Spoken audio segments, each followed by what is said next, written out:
Hello, જાગુસ kitchen જર્નીમાં આપ સૌનું સ્વાગત છે. ફ્રેન્ડ્સ, દશેરા આવી રહ્યા છે તો આજે આપણે બનાવશું મોરબીના સ્પેશિયલ મીઠા સાટા. મોરબીમાં આને ગગન કે ગનગન કહેવાય છે. આ સાટાની રીતે જ બને છે પણ તેનો લુક અલગ છે. તો ચાલો શરૂ કરીએ. સૌથી પહેલાં આપણે 1 કપ મેંદો લેશું. આ વજનમાં 200 ગ્રામ જેટલો મેંદો છે. અને ત્યારબાદ તેમાં પિંચ જેટલા બેકિંગ સોડા એડ કરીશું. ખાલી આપણી આંગળીમાં આવે એટલા જ સોડા એડ કરવાના છે. ત્યારબાદ તેમાં અડધી ચમચી સફેદ તલ એડ કરીશું. ગગનમાં સફેદ તલ નાખવામાં આવે છે. હવે ત્યારબાદ તેમાં પા કપ ઘી એડ કરીશું. આ 3 થી 4 ચમચી જેટલું ઘી છે અને ઘી જામેલું લેવાનું છે. અને ત્યારબાદ બરાબર મિક્સ કરીશું. ફ્રેન્ડ્સ, આમાં ઘીનું મોણ મુઠ્ઠી પડતાથી થોડું વધારે આપવાનું છે. ફ્રેન્ડ્સ, આ સાટા એટલા સોફ્ટ, એટલા સુપર અને એટલા યમી બને છે ને કે હું તમને શું કહું. તો તમે પણ ચોક્કસથી ટ્રાય કરજો. જુઓ, આપણે આવું મોણ નાખવાનું છે. હવે આપણે 5 કપ દૂધ લેશું. જે કપથી ઘી લીધું હતું એ કપના માપનું દૂધ લેવાનું છે. અને ત્યારબાદ તે થોડું થોડું નાખતા જશું અને તેનો પરોઠા જેવો લોટ બાંધીશું. ફ્રેન્ડ્સ, આમાં આટલું દૂધ જોઈ જશે. જો વધારે જરૂર પડે તો ચમચીની મદદથી થોડું વધારે નાખવું. દૂધ મેં રૂમ ટેમ્પરેચર ઉપર આવેલું લીધેલું છે. હવે આપણો લોટ રેડી છે. એને આપણે 1 મિનિટ માટે સરસ રીતે કૂણવી લેશું.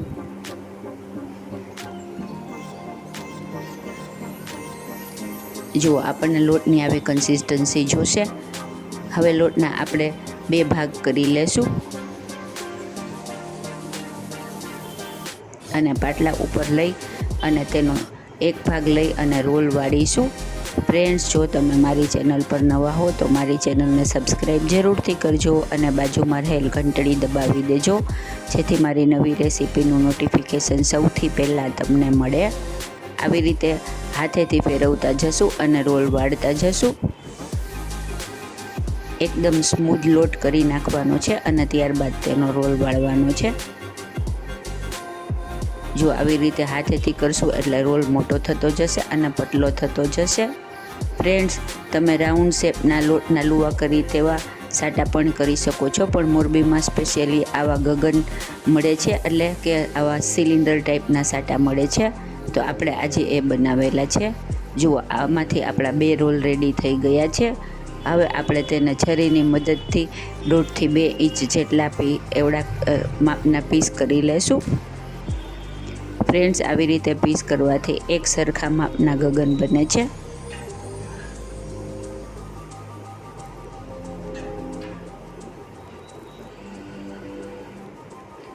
જુઓ, તમે હાથેથી આવી રીતે કરી શકો છો અથવા તો પાટલા ઉપર પણ કરી શકો છો. આવી રીતે આપણે સિલિન્ડર શેપના સાટા બનાવી લેશું, એટલે કે આપણા ગગન બનાવી લેશું.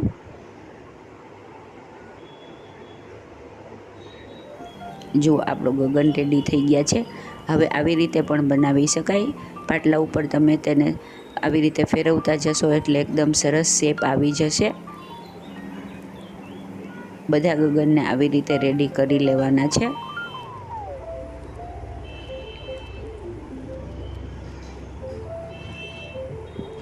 હવે આપણે તેલ ગરમ કરવા મૂકી દઈશું. તેલ મેં પહેલેથી જ ગરમ કરવા મૂકેલું છે. આપણું તેલ ગરમ થઈ ગયું છે. આપણે તેમાં બધા ગગનને 1 બાય 1 એડ કરી દઈશું. ગેસની ફ્લેમ મીડિયમ ટુ લો રાખવાની છે. ગેસ ફાસ્ટ રાખવાનો નથી. ગગન એની મેળે જ તળાઈ અને ઉપર આવે ત્યાં સુધી તેને ફેરવવાના નથી. જુઓ, ધીમા ધીમા બબલ્સ આવી રહ્યા છે. જેમ તળાતા જશે તેમ તેની મેળે તે સોફ્ટ થઈ અને હળવા થઈ અને ઉપર આવી જશે. આપણે કાંટા ચમચીની મદદથી આવી રીતે તેને ફેરવતા જશું. આપણે ગોલ્ડન બ્રાઉનના સાટા રેડી કરવાના છે.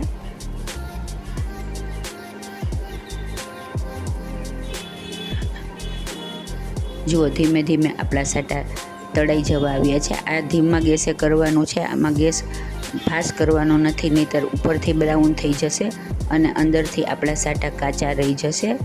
એટલે એકદમ ધીરજ રાખી અને તળવાના છે. આવી રીતે ફેરવતા જશું એટલે તે બધી સાઈડથી બ્રાઉન સરસ તળાઈ જશે. ફ્રેન્ડ્સ, તમે તેલની જગ્યાએ ઘી પણ લઈ શકો છો અથવા અડધું તેલ અને અડધું ઘી પણ લઈ શકો છો. જુઓ, આપણા એકદમ બ્રાઉન કલરના સાટા તળાઈને રેડી થઈ ગયા છે. કેવા લુકમાં સરસ લાગી રહ્યા છે ને. હવે આપણા બધા ગગન તળાઈને રેડી છે. હવે આપણે બીજું એક બાઉલ લેશું અને તેમાં જેટલો મેંદો લીધો તો તેટલી જ ખાંડ લેશું, એટલે કે 1 કપ મેંદા સામે 1 કપ ખાંડ લેવાની છે અને તેમાં ખાંડ ડૂબે તેટલું પાણી લઈ અને તેની 2 તારી ચાસણી રેડી કરીશું. ગેસની ફ્લેમ ફાસ્ટ રાખી અને આપણે ચાસણી કરવાની છે. જો આપણી ખાંડ ઓગળી ગઈ છે.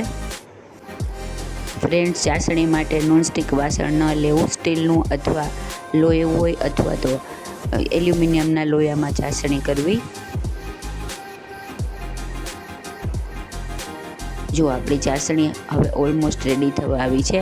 એમાં એકદમ સરસ બબલ્સ આવે અને તે ઘાટી થાય ત્યાં સુધી આપણે એક પ્લેટ લેશું અને તેને ઉપર ઘીવાળો હાથ કરી દેશું. જો આપણી ચાસણીમાં એકદમ સરસ બબલ્સ આવવા લાગ્યા છે અને આપણી ચાસણી ઘાટી થઈ અને રેડી થઈ ગઈ છે. આપણે તેને ચેક કરી લેશું.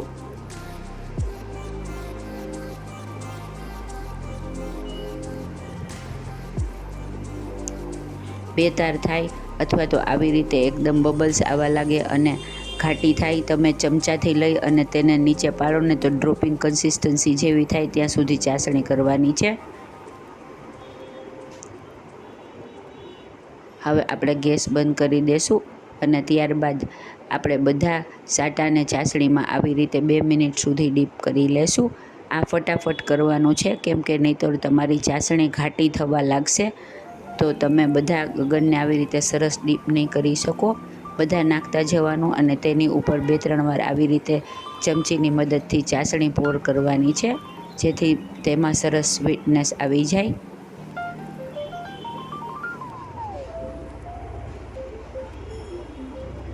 હવે આપણે તેને આવી રીતે થાળી ઉપર મૂકી દઈશું. બધા ગગનને થાળી ઉપર મૂકી ઉપર સેજ અડધી ચમચી જેટલી ચાસણી પોર કરીશું અને તેને અડધી કલાક સુધી ઠંડા થવા દેશું એટલે ચાસણી એકદમ સરસ રીતે ઉપર અને નીચેની સાઈડ જામી જશે. તે લુકમાં સરસ લાગશે.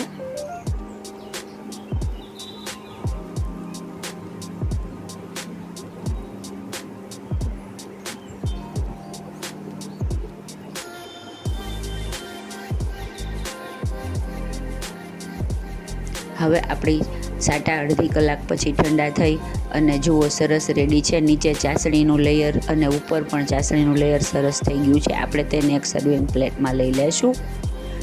અડધી કલાકથી કલાક સુધી ઠંડા થવા દેવાના છે. ત્યારબાદ તે ઘી લગાવેલું હોવાથી તેની મેળે જ ઉખડી જશે. હવે આપણે તેની ઉપર પિસ્તાથી ગાર્નિશ કરીશું. આ ઓપ્શનલ છે. જુઓ, આપણા મસ્ત મજાના એકદમ સરસ મોરબીના સ્પેશિયલ ગનગન દશેરા ઉપર ખાવા માટે રેડી છે. હવે આપણે તેને તોડીને જોઈ લેશું. જુઓ, ઉપરથી ક્રિસ્પી અને અંદરથી એકદમ સોફ્ટ એવા આપણા ગગન રેડી છે.